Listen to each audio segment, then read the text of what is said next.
Hey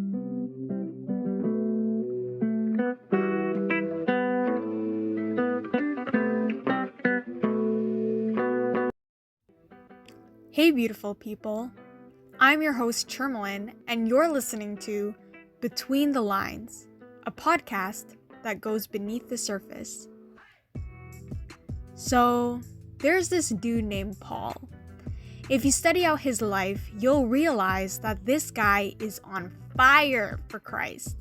He's out here getting locked up in prison, being sent to court, snakes are biting him, his modes of transportation get destroyed, people are taking vows to kill him, and yet, Paul endures it all for the sake of glorifying Christ.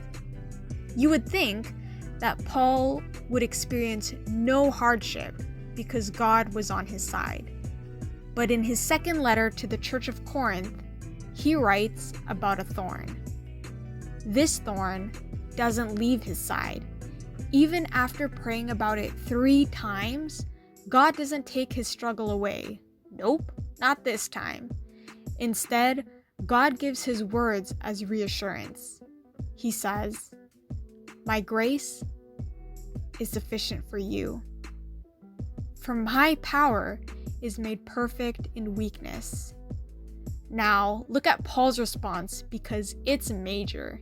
He says, "Therefore, I will all the more gladly boast of my weaknesses, that the power of Christ may rest upon me. For the sake of Christ, I am content with weaknesses, insults, hardships, persecutions, and calamities. For when I am weak, then I am strong." In the book Steps to Christ, my homegirl Ellen writes about her dream of people walking in a garden. Some people are super depressed because they decide to focus on the thorns of the roses, where other people find joy because they focus on the roses themselves. Reality is, we are all surrounded by thorns, like a ton of them. I mean, we're in the midst of a worldwide pandemic. But what are we focusing on? Are we like Paul and choose to look at the one who is always good? Or do we focus in on the flaws of the world and ourselves? I've decided to call my first story arc for this visual podcast Flower Edition, where for the next 7 weeks, we'll be focusing on the constant goodness of God and the roses He's given us by going in between the lines of the Bible and the lines of our own lives.